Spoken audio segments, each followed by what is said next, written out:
राधे राधे दोस्तों, आइए सुनते हैं श्रीमद् भागवत गीता का 15वां अध्याय। ब्रह्मा अविनाशी अमृत आदि का आधार आश्रय आप हैं, तो फिर इस संसार का आधार कौन है भगवान? भगवान बोले, इस संसार रूप वृक्ष का आधार आश्रय मैं ही हूँ। यह वृक्ष ऊपर की ओर मूल वाला तथा नीचे की ओर शाखा वाला है। कल दिन तक भी स्थिर न रहने के कारण इसको अस्वस्थ कहते हैं। इसके आदि अंत का पता न होने से तथा प्रवाह रूप से नित्य रहने के कारण इसको अव्यय कहते हैं। वेदों में आए हुए सकाम अनुष्ठानों का वर्णन इसके पत्ते कहे गए हैं। ऐसे संसार वृक्ष को जो यथार्थ रूप से जानता है, वही वास्तव में वेदों के तत्व को जानने वाला है। यह संसार वृक्ष और कैसा है भगवान? यह संसार वृक्ष की सत्व, रज और तम इन तीनों गुणों के द्वारा बढ़ी हुई शाखाएं नीचे, मध्य और ऊपर के सभी लोकों में फैली हुई हैं।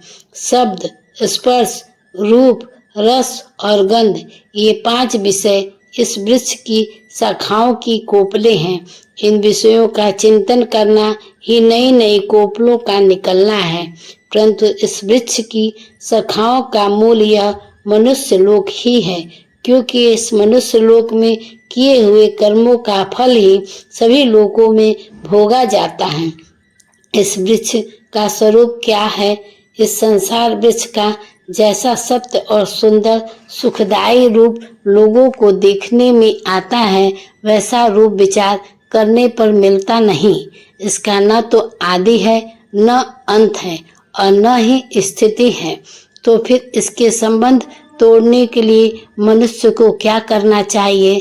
तादात्म्य, ममता और कामना रूपी शाखाओं के दृढ़ मूल वाले संसार वृक्ष को असंगता रूप शस्त्र के द्वारा काट कर उस परम पद परमात्मा की खोज करनी चाहिए। खोज न कर सके तो क्या करना चाहिए भगवान? जिसको प्राप्त होने पर मनुष्य फिर लौटकर संसार में नहीं आते और जिससे अनादिकाल से यह सृष्टि फैली हुई है, उस आदि पुरुष परमात्मा के शरण हो जाना चाहिए। शरण होने से क्या होगा? शरण होने वाले मनुष्य मान और मोह से रहित हो जाते हैं। न आसक्ति रहने के कारण इसमें ममता आदि दोष नहीं रहते। वे नित्य निरंतर परमात्मा में स्थित रहते हैं। वे संपूर्ण कामनाओं से रहित हो जाते हैं। वे सुख दुख द्वंद्वों से रहित होकर अविनाशी पद को प्राप्त हो जाते हैं। वह अविनाशी पद कैसा है भगवान? सूर्य, चंद्रमा और अग्नि जिसको प्रकाशित नहीं कर सकते तथा जहाँ जाने पर मनुष्य लौटकर संसार में नहीं आते, वह अविनाशी पद ही मेरा परम धाम है। लौटकर संसार में क्यों नहीं आते? यह शरीर में जीव बना हुआ है। यह आत्मा, जीवात्मा सदा से मेरा ही अंश है। इसलिए मुझे प्राप्त होने पर यह फिर लौटकर संसार में नहीं आता। परंतु इससे भूल यह होती है कि यह प्रकृति के कार्य इंद्रियों और मन को अपना मान लेता है। इंद्रियों आदि को अपना मानने से क्या होता है? वायु जैसे गंध के स्थान से गंध को ग्रहण करके ले जाती है, ऐसे ही शरीर इंद्रियों आदि का मालिक बना हुआ जीवात्मा भी जिस शरीर को छोड़ता है, वहां से मन सहित इंद्रियों को ग्रहण करके फिर जिस शरीर को प्राप्त होता है उसमें चला जाता है, अर्थात मरता जन्मता रहता है। वहाँ वह क्या करता है भगवान? वहाँ वह मन का आश्रय लेकर स्रोत, त्वचा, चक्षु, रसना और नासिका इन 5 इंद्रियों के द्वारा शब्द, स्पर्श, रूप, रस और गंध इन 5 विषयों का राग पूर्वक सेवन करता है। राग पूर्वक विषयों का सेवन करने से क्या होता है? गुणों से युक्त होकर जन्मते मरते और भोगों को भोगते समय यह जीवात्मा स्वरूप से निर्लिप्त रहता है। ऐसा राग पूर्वक विषयों का सेवन करने वाले मूढ़ मनुष्य नहीं जानते, तो फिर कौन जानता है? ज्ञान रूपी नेत्र वाले विवेकी मनुष्य ही जानते हैं। ज्ञान नेत्र किसके खुलते हैं और किसके नहीं खुलते हैं भगवान? जिन्होंने अपने अंतःकरण को शुद्ध कर लिया है, अर्थात नित्य प्राप्त को महत्व दिया है। ऐसे यत्नशील योगी लोग तो अपने आप में स्थित तत्व को जानते हैं, अर्थात उनके तो ज्ञान नेत्र खुलते हैं। पर जिन्होंने अपना अंतःकरण शुद्ध नहीं किया, अर्थात स्वतः प्राप्त विवेक का आदर नहीं किया है, ऐसे अविवेकी मनुष्य यत्न करने पर भी इस तत्व को नहीं जानते, अर्थात उनके ज्ञान नेत्र नहीं खुलते। अपने आप में स्थित तत्व क्या है?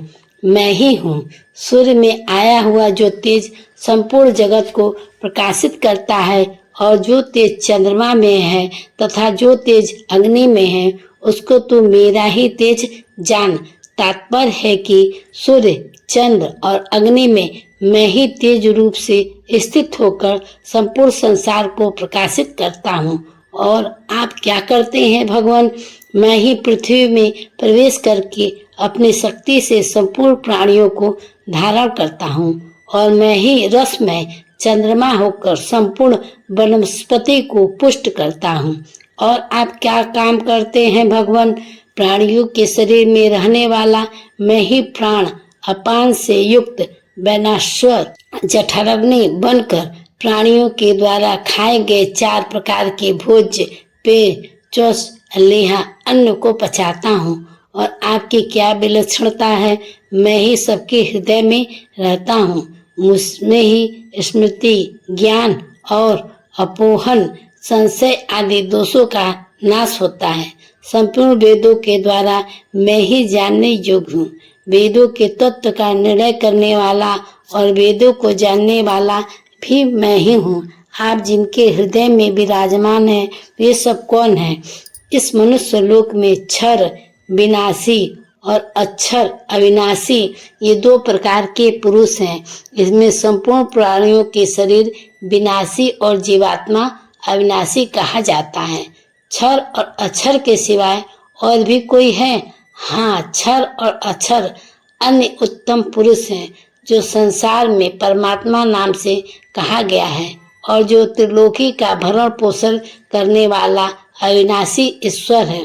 उत्तम पुरुष तो अन्य है, पर आप कौन है भगवान? भैया, वह उत्तम पुरुष मैं ही हूँ। मैं क्षर से तो अतीत और अक्षर से भी उत्तम हूँ। इस लोक के लोगों में और वेदों में मैं पुरुषोत्तम नाम से प्रसिद्ध हूँ। आप पुरुषोत्तम नाम से प्रसिद्ध हैं, तो इससे मनुष्य को क्या लाभ है भगवान? हे भारत, जो मोह रहित भक्त मुझे इस प्रकार पुरुषोत्तम जानता है, वह सर्वज्ञ हो जाता है, अर्थात उसके लिए कुछ भी जानना शेष नहीं रहता। फिर वह सब प्रकार से केवल मेरा ही भजन करता है, अर्थात मुझ में ही लगा रहता है। जब ऐसी ही बात है तो सब आप ही क्यों नहीं लग जाते भगवान?